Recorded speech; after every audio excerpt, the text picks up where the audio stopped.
Hello and welcome to the Spiritual View. I'm Jennifer Halliburton with the Awakened Gen Tarot, and I'm one of the hosts of the Spiritual View. The Spiritual View is a collective of 7 spiritually gifted women who use a range of modalities to bring messages of guidance for the collective.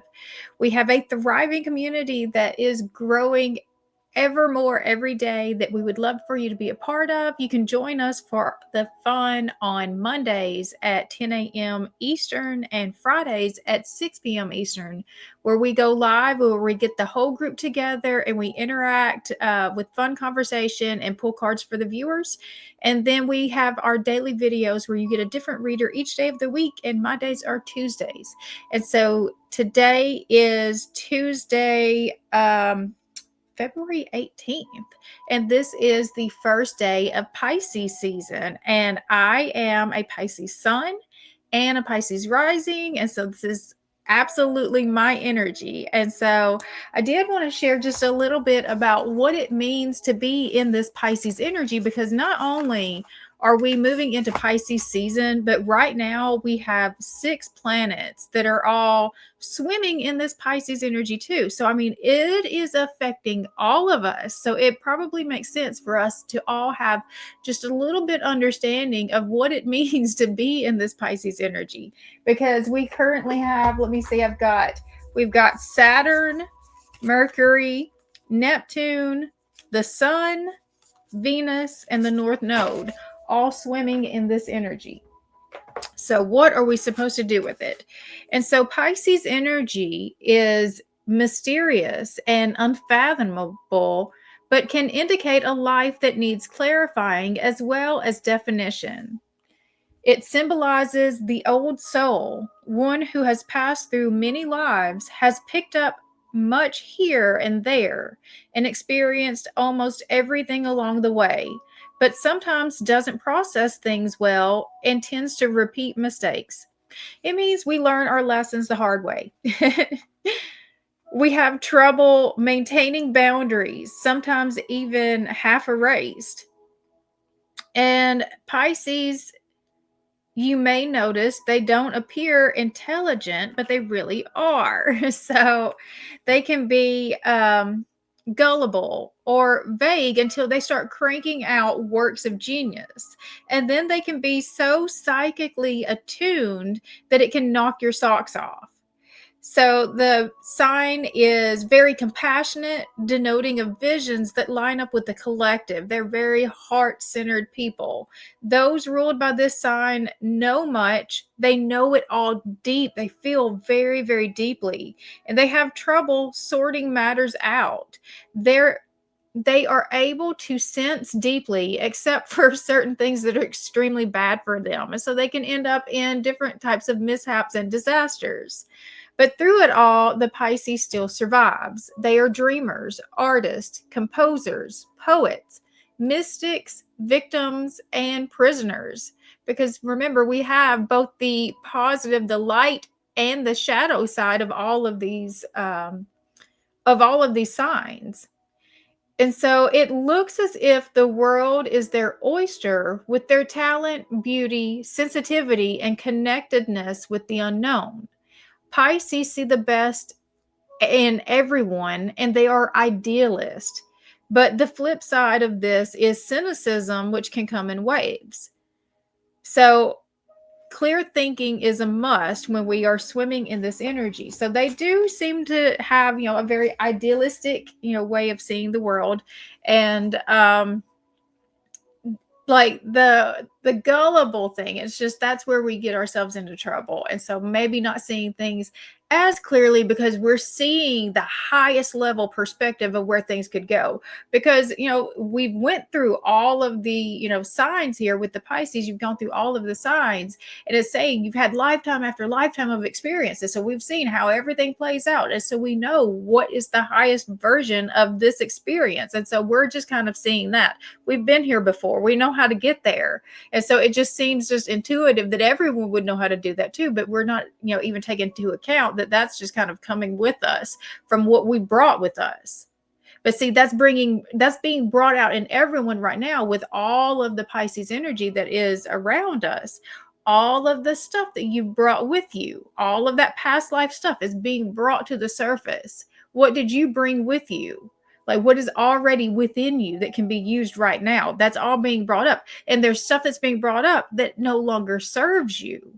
And so that's why it's all coming through you right now. We're getting down to the bare bones of things, that all of the stuff that we've been bringing for lifetime after lifetime after lifetime is having to go away.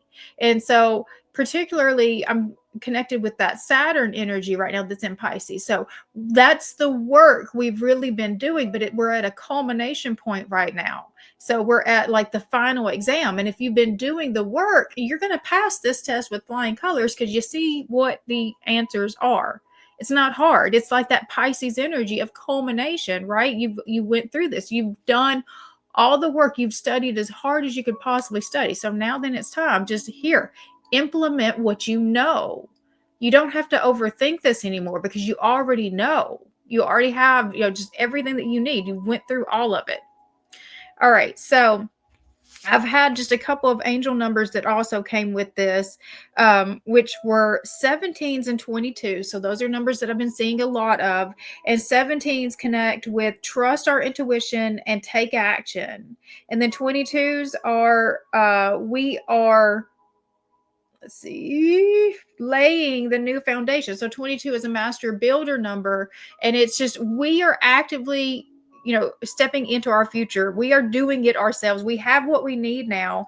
And then with the 17s, it's just really trusting the path that we're on, trusting that we have what we need. And so other insights that I was getting is just with all of the Pisces energy that we have, the veil is super thin right now. And so like there's a lot of psychic activations that are happening. So if you're, feel like you're extra connected right now, you are. And it's just because of all of that energy that is around us. And so pulling with the cards, I'm using the Soul Coaching Oracle and the Spirit Song Tarot. And so before we get started, let's go ahead and take 3 deep breaths together and ground in our energy. And then I'll call in the spirit team. All right, so breathe in. That's 1. Breathe in. That's 2. Breathe in. That's 3.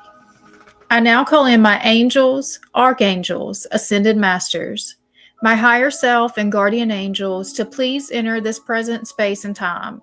I call upon Archangel Michael to place a bubble of protection around us. Only beings of the highest vibration of pure love and light may enter in. So be it.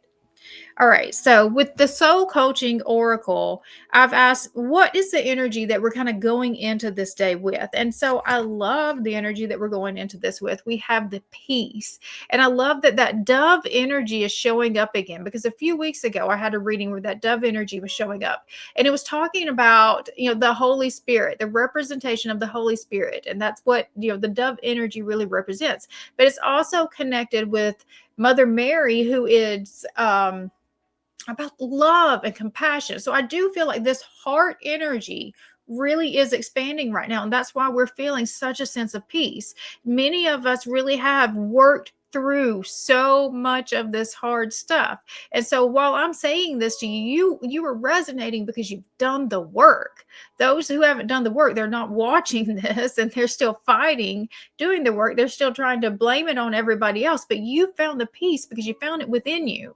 When you started seeking and looking at all of those things, you realized that the only way that you could even get to peace was you had to bring it for yourself.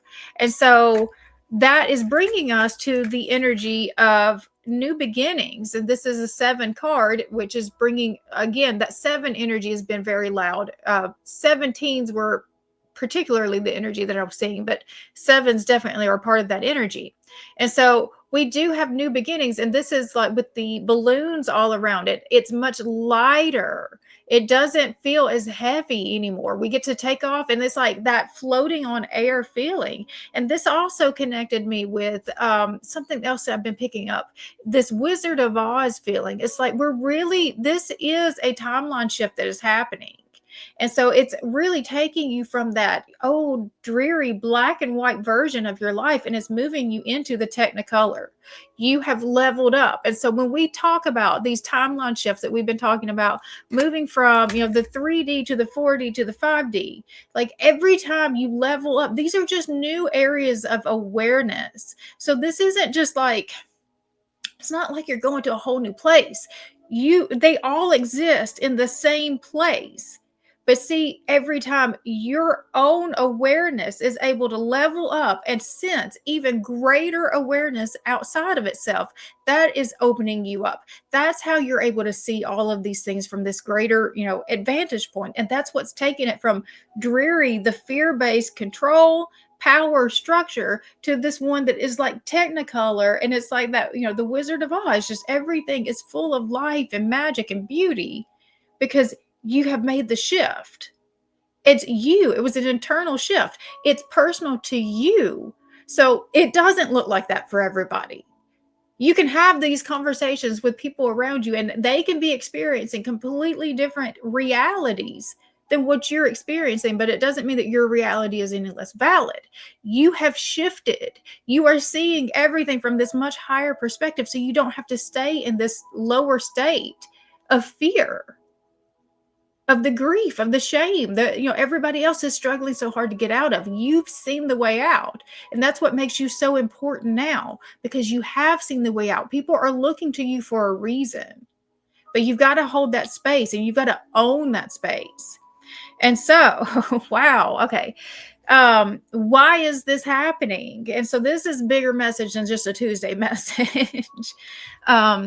So why is this happening? And it is because we've seen things from a new perspective, and we've become self-empowered. And so this is the Nine of Swords. And the Nine of Swords doesn't really usually talk about feeling empowered, right? It's talking about feeling stressed. We faced those fears, though. We looked at all of that instead of just letting it just, storm around in our head, because that's what I'm feeling like.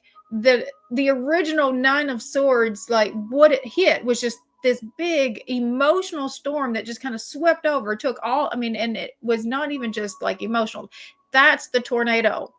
That's the Wizard of Oz tornado. The emotional storm that came up that you weren't expecting, that was the tornado.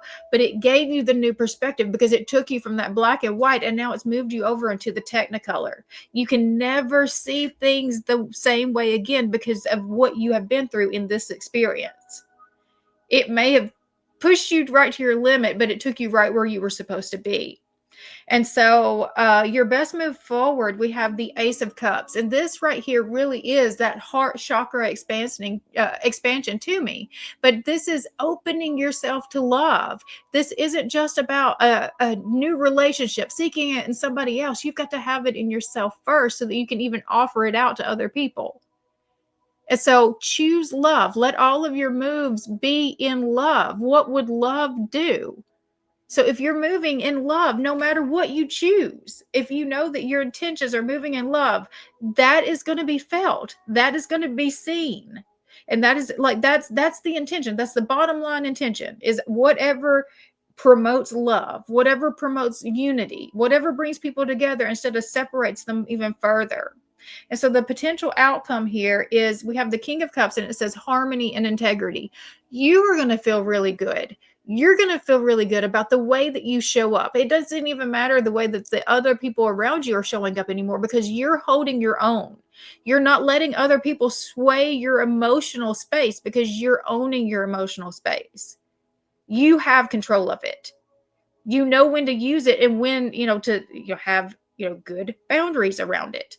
The King of Cups is very emotionally intelligent. He's very connected to his feelings. So, like, if you aren't, and that's what, makes this an interesting card, because it's, the king is a masculine energy, and masculines in general are not connected to their feelings. And so this is a very balanced person.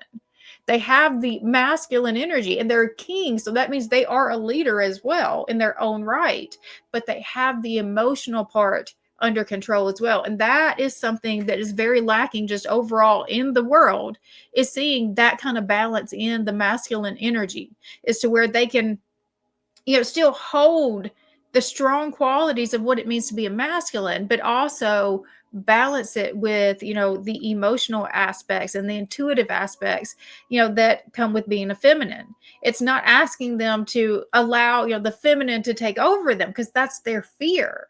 Is like, if I even let the lid off of these emotions, it's going to take me over. That's not what we're trying to do. We're trying to bring balance to it so that there's the better flow, because, we need the masculine energy for the drive and the ambition and just, the actions to get us moving. Because if we stayed over here in this feminine energy, I mean, we would just kind of just be okay, whatever, and things wouldn't get done. We need things to get done too, but we need the balance, so that it feels good while we're doing it. And so what we don't see coming, is we have the moon. And so there's just a lot that is still unknown. And I think that we need to be okay with that. That sometimes we do not get all the answers because we're being tested to see if we even trust the path that we're on. It's like, how much commitment do you really have to this thing that you say that you want? And so, just don't let the lack of answers be the thing that makes you think that you're on the wrong path.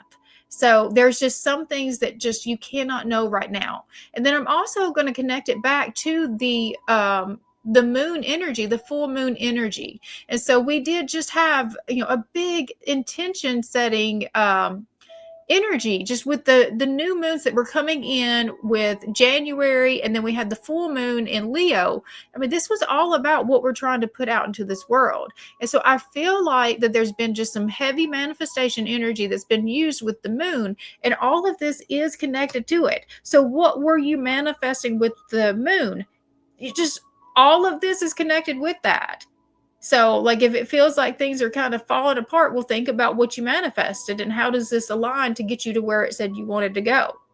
So things do have to shift. When you are setting new intentions, you do have to, allow for the shift of things to fall into place as well. All right, so I'm going to close this out with one final message from Spirit, and I'm using the Sacred Spirit reading cards. And so we've got the Celestial Gatekeeper. Timing is critical. And so divine timing really is, the thing at play right now. And so why are we experiencing everything that we're experiencing right now? It's because it is all aligned. It's all meant to happen at this time for this specific reason. Everything is happening for you right now. When divine timing is at play, just you've got to trust that everything is meant to be happening exactly the way that it's happening, playing out exactly the way that it's happening for your highest good. All right, so the Celestial Gatekeeper. The eagle is considered a sacred animal in many cultures, unafraid of confrontation. The resilience and unshakable confidence and courage that eagles demonstrate ensures their presence is felt. Their commanding and majestic presence, soaring high above the land below, demands your respect when you reside or walk within. Flying in between the realms of earth and spirit, these majestic animals are celestial gatekeepers, transporting spiritual communication between the heavenly gateways. Eagles have always been closely associated with God or a spiritual higher power. The Aztecs, Sumerians, Romans, Egyptians, and Native Americans all viewed the eagle as a sacred bird that empowered the people below them. Many ancient and modern cultures adopt the eagle as their spiritual icon. The freedom and wisdom these majestic birds represent are inspiring. These predatory birds rely upon their vision and ability to read wind currents to survive in their natural habitats. The sacred relationship between the Mongols and the golden eagle signify the power and respect these beautiful eagles represent and are considered more valuable than human relationships as they depend upon them for their own survival in the Siberian wilderness. Right now, you require a clear focus on what is ahead of you. Your timing is critical. While you may have a sense of urgency, it is important not to rush. Think about the issue or circumstance carefully before you act. Ensure that you have planned your forward process. All decision making needs to be carefully considered before you jump in prematurely. Make sure that you have all the facts in front of you. Eagles are deeply connected to the celestial realm, as you are. Be aware of the eagle's subtle messages, as they are encouraging you to raise and elevate your vibration, to build a divine relationship, a celestial pathway with a higher source. Pay attention to dense or lower energies so that you can learn how this interaction affects your personal energy. So the angel assistance is Archangel Galgaliel, joy, elevated consciousness. And the affirmation is, I resonate with divine order. My soul is activated to the highest vibration. And this is on a 22 page, which also confirms the angel number that I mentioned earlier in this reading. And so, I mean, we really have the people who have been doing the work. We have ascended to our highest timelines now. And so now then we really can relax as we're looking at what's happening with the world around us. We don't have to be a part of that because we're looking at it from this much higher perspective. Yes, the things are really still happening because it's all existing all on the same space. So like I said, when you ascend to these higher dimensions, you're not leaving this physical space. You're increasing your actual awareness. And so right now the awareness is wide open. But you have peace. That's how we started our day off. You have peace and just all of this Pisces energy. You see how interconnected you are with everything. And so that's what's giving you the peace right now, is because like you're just kind of seeing how all the energy is just playing its way out. And like, you know, that in order for, you know, this to happen, then this has to be released in this way. And so it's just, you're kind of seeing it from a different perspective. So it's not giving you those same mental anguish that is what the start of this Nine of Swords energy really is. All right, so I'm going to close it out there. Hopefully you have found value in this video and it has helped you understand where you need to move forward on your spiritual path. I think that we have come a long way. Those that have been doing the work, I know that it's been hard, but I mean, you're doing it. You've done it. Not even you're doing it. You've done it. So congratulations. It's time to breathe that sigh of relief and start really allowing the joy just to exude, just, you know, straight from your being. All right. So check out the other things we have going on this channel, and I will see you guys next time. If you would like a private reading, that information is in the description box.